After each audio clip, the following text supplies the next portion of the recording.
Paz seja contigo. Estamos aqui para mais uma aula da nossa Escola Bíblica Online e hoje a nossa aula de número 31. Na aula de hoje nós vamos aprender um pouquinho a respeito do Espírito Santo e da doutrina do batismo do Espírito Santo. Naturalmente, em uma aula de poucos minutos nós não temos como esgotar o assunto e nem tratá-lo de uma forma tão profunda, mas com certeza o que nós vamos aprender aqui será de grande valia para a vida de cada um de vocês. Amém? Antes da gente orar e iniciar a aula, se você ainda não se inscreveu, se inscreva no canal, ative o sininho para você receber as notificações todas as vezes que nós publicarmos um novo vídeo. Não esquece de dar o seu joinha e, se você puder também, faça um comentário e indique o nosso canal para outras pessoas. Vamos orar, vamos falar com Deus. Pai querido e poderoso, abençoa a nossa aula de hoje. Nos dá a direção do Teu Espírito Santo e nos ensina. É o que nós pedimos em nome do Senhor e Salvador Jesus Cristo. Amém. Muito bem, quando nós pensamos no Espírito Santo, a gente percebe que o Espírito Santo, ele sempre existiu. Na verdade, o Espírito Santo é o próprio Deus. Nós cremos na doutrina da Trindade, Pai, Filho e Espírito Santo, que sempre coexistiram, porque Pai, Filho e Espírito Santo são três que formam um. Em outra oportunidade, numa outra ocasião, nós podemos falar um pouquinho sobre o que a Bíblia ensina sobre a Trindade. Mas o fato importante agora é entender que o Espírito Santo sempre existiu. Nós encontramos o Espírito Santo no livro de Gênesis, no capítulo 1. Quando você abre a sua Bíblia em Gênesis capítulo 1, o primeiro versículo diz assim: no princípio criou Deus os céus e a terra. A terra era sem forma, vazia, havia trevas sobre a face do abismo, e o Espírito de Deus se movia sobre a face das águas. Então nós vemos que desde o princípio de tudo, lá na criação, nós vemos o Espírito Santo atuando, o Espírito Santo se movendo, o Espírito Santo presente desde o início de todas as coisas. O Espírito Santo, ele sempre esteve presente e sempre agiu em toda a história do Velho Testamento. O detalhe é que no Velho Testamento, apesar de Deus estar presente na pessoa do Espírito Santo, o Espírito Santo não era derramado sobre todas as pessoas. O Espírito Santo era derramado em algumas poucas pessoas que eram separadas por Deus para uma missão, para um propósito, para um ministério, e cada uma destas pessoas recebiam não a plenitude, não a totalidade do Espírito Santo, mas apenas uma porção para cumprir o seu chamado, para cumprir o seu propósito, para cumprir a sua missão ou o seu ministério. Via de regra, o Espírito Santo era derramado apenas sobre alguns reis, profetas e sacerdotes. Reis como Davi e Salomão tinham o Espírito Santo. Profetas como Isaías, Jeremias, profeta Joel, dentre outros, também tinham o Espírito Santo. E sacerdotes como, por exemplo, o sacerdote Samuel, dentre outros, também tinham o Espírito Santo. Mas o Espírito Santo, então, estava sobre apenas, basicamente, essas pessoas, reis, profetas e sacerdotes, e algumas outras poucas pessoas que eram separadas, escolhidas e separadas por Deus para cumprir um propósito, uma missão ou exercer um ministério.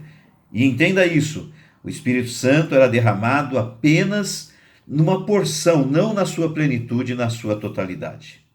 Mas lá no livro do profeta Joel, no capítulo 2, nos versículos 28 e 29, o profeta Joel, usado por Deus na unção do Espírito Santo, ele traz uma profecia que causou uma grande impressão em todas as pessoas. Joel, capítulo 2, versículo 28 e 29, diz assim, Joel 2, 28 e 29. E há de ser depois, derramarei o meu espírito sobre toda a carne. Os vossos filhos e as vossas filhas profetizarão. Os vossos velhos terão sonhos, os vossos jovens terão visões, e também sobre os servos e sobre as servas naqueles dias derramarei o meu espírito. Então Joel faz uma profecia dizendo que chegaria um dia, melhor dizendo, que esse Espírito Santo que era derramado apenas sobre algumas pessoas e apenas uma porção, que esse Espírito seria derramado, o Espírito Santo seria derramado na sua plenitude sobre todas as pessoas que servissem a Deus. Uma profecia que deixou todos impressionados. Poder imaginar que um dia o Espírito Santo seria derramado sobre todas as pessoas foi algo que causou uma grande impressão na vida de todas as pessoas que tomaram conhecimento desta profecia. Lá em Mateus capítulo 3, nós encontramos um outro homem usado por Deus, que com certeza tinha o Espírito Santo, que era João Batista. E João Batista estava ali no Rio Jordão batizando as pessoas, pregando uma mensagem de arrependimento. E aí então ele chama a atenção de alguns homens que foram se batizar e ele começa a pregar a palavra de Deus. E na sua pregação, João diz no Mateus capítulo 3, no versículo 11, o seguinte: E eu, João Batista, na verdade, vos batizo com água para o arrependimento. Mas aquele que vem após mim é mais poderoso do que eu. Não sou digno de levar as suas sandálias. Ele vos batizará com o Espírito Santo e com fogo.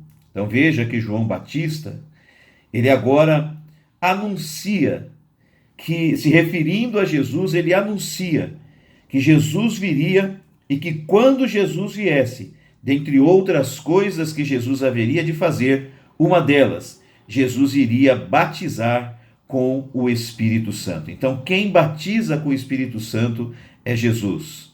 Após a sua morte e ressurreição, Jesus esteve com os discípulos durante aproximadamente 40 dias. E no seu último encontro com os discípulos no Monte das Oliveiras, lá em Atos capítulo 1, versículo 5, Jesus disse assim, porque na verdade João batizou com água, mas vós sereis batizados com o Espírito Santo não muito depois desses dias. E após esta palavra, Jesus então dá uma ordem aos discípulos, dizendo para que eles permanecessem em Jerusalém, até que do alto eles fossem revestidos de poder. E após dizer essas últimas palavras, então Jesus, diante dos olhos dos discípulos, é levado aos céus, envolvido pelas nuvens, e agora os discípulos, em obediência, entram numa casa, não apenas os 11 discípulos, já não tinha mais o Judas, né? Não apenas os 11 discípulos, mas outros discípulos que Jesus tinha e também mulheres que serviam ao Senhor ficaram em oração naquela casa. Ficaram em oração ali por alguns dias, até que no dia de Pentecostes, diz isso em Atos capítulo 2, no dia de Pentecostes aconteceu algo sobrenatural. Quando eles estavam orando, eles começaram a ouvir um som parecido com o som de uma ventania muito forte. A Bíblia define como um som de um vento veemente e impetuoso. E aquele som encheu toda a casa que eles estavam assentados. E quando eles abrem os olhos para ver o que estava acontecendo, eles viram voando no céu coisas que pareciam labaredas de fogo. E de repente aquelas labaredas de fogo que estavam voando no teto começaram a descer e a pousar sobre cada um deles. E quando as labaredas de fogo pousavam sobre eles, o texto bíblico diz que eles ficavam cheios do Espírito Santo e começavam a falar em outras línguas, conforme o Espírito Santo lhes concedia que falassem. Aquele barulho que ficou naquele lugar, de muitas pessoas recebendo o Espírito Santo, começando a falar em outras línguas, todos ao mesmo tempo. O texto também dá a entender que eles tinham alguma dificuldade de permanecer em pé. Aquele barulho chamou a atenção das pessoas, porque era um dia de uma festa dos judeus, o dia da festa de Pentecostes, e Jerusalém estava cheio de gente. E quando ouviram o barulho, correram para casa para ver o que estava acontecendo. E ao chegarem lá, viram aquele monte de gente falando em outras línguas, aquelas pessoas tendo dificuldade de ficar em pé, e eles não entendiam o que estava acontecendo. Cada um dizia uma coisa, inclusive alguns, olhando aquela cena, acusaram os discípulos de estarem bêbados. Eles disseram, estes homens estão bêbados.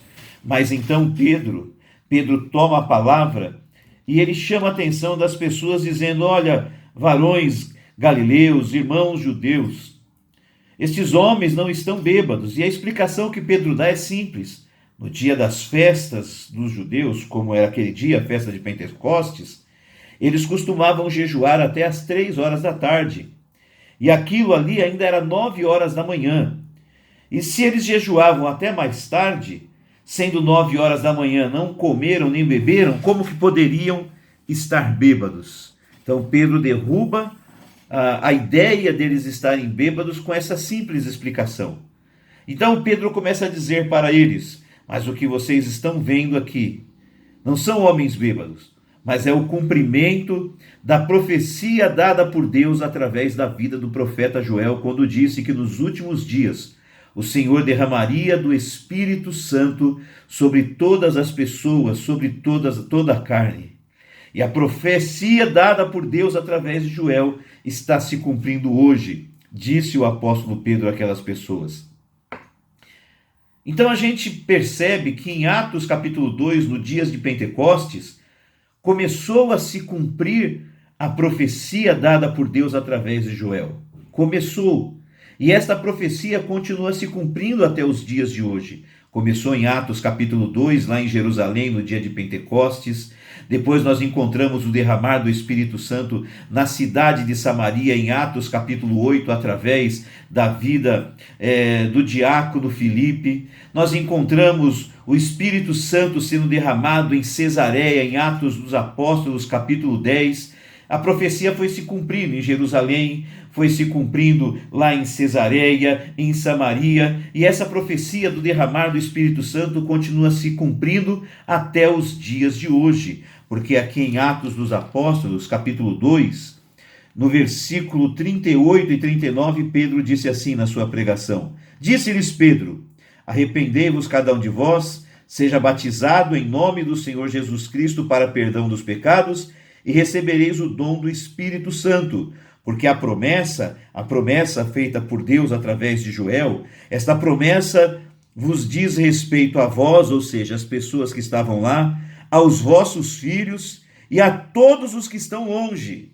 E ele termina dizendo: a tantos quanto Deus, nosso Senhor, chamar. Então a promessa que Deus fez no derramar do Espírito Santo através da vida do profeta Joel, esta promessa começou a se cumprir lá em Jerusalém, em Atos dos Apóstolos, capítulo 2, mas ela continuou se cumprindo lá em Samaria, em Atos 8, em Cesareia, em Atos 10, foi se cumprindo ao longo da história da igreja primitiva e continua se cumprindo até os dias de hoje, porque foi isso que o apóstolo Pedro disse. Essa promessa diz respeito a tantos quanto Deus, nosso Senhor, chamar. Eu sou chamado por Deus. Essa promessa se cumpriu na minha vida quando eu tinha aproximadamente 18 anos e estava orando dentro de um quarto com outro jovem buscando a presença de Deus. Você foi chamado por Deus e essa promessa, se não se cumpriu ainda, ela precisa se cumprir na sua vida. Todos nós podemos receber o Espírito Santo. Todos nós podemos ser cheios do Espírito Santo. E que você creia nisso, que você entenda que o Espírito Santo existe, o Espírito Santo é real, ele habita em nós. Mas o Senhor Jesus diz que o Espírito Santo ia ser dentro de nós como um rio de água viva, rios de águas vivas. Rios de águas vivas são rios de águas que se movem. E o Espírito Santo não quer apenas estar dentro de mim e dentro de você, mas o Espírito Santo quer se mover dentro de nós. E esse mover começa a acontecer quando nós recebemos o batismo com o Espírito Santo. Então, que você busque o batismo no Espírito Santo, sem ansiedade, sem nenhum tipo de desespero, mas o batismo no Espírito Santo, ele acontece naturalmente na vida das pessoas que desenvolvem ou que se dedicam a ter uma vida de intimidade, de relacionamento com Deus através da oração. Se você tiver uma vida de oração, se você procurar ter um relacionamento pessoal, particular com Deus, através de uma vida de oração, essa intimidade com Deus vai levar você a ser um homem, vai levar você a ser uma mulher cheio ou cheia do Espírito Santo, e o batismo no Espírito Santo vai acontecer naturalmente na sua vida. Isso pode acontecer num culto na igreja, pode acontecer numa reunião de oração no lar, pode acontecer numa reunião entre algumas pessoas, como aconteceu comigo, orando só com um amigo, e pode acontecer com você orando sozinho no seu quarto, no seu lugar de oração. O importante é que você procure ter intimidade com Deus, relacionamento com Deus através de uma vida constante de oração, e essa vida de comunhão, de relacionamento com Deus através da oração vai levar você a experiências profundas com Deus, e dentre estas experiências você vai viver a experiência do batismo com o Espírito Santo. Amém? Espero que essa aula tenha ajudado você. É só um ponto de partida para você começar a aprender e estudar sobre o Espírito Santo e a doutrina do batismo no Espírito Santo. Feche os teus olhos. Pai querido e poderoso, nós estudamos, aprendemos nesta aula de hoje, e eu quero pedir ao Senhor que, além de nos ensinar, que o Senhor derrame o seu poder sobre nós, trazendo para aqueles que ainda não são o batismo no Espírito Santo, porque a sua palavra diz em Mateus 3,11 que é o Senhor Jesus que batiza com o Espírito Santo. Então batiza os que ainda não são batizados, e os que já são batizados, mantém essa chama acesa em nossas vidas. Em nome do Senhor e Salvador Jesus Cristo. Amém. Que Deus abençoe a todos. Um grande abraço e até a próxima aula. Fica com Deus. Tchau.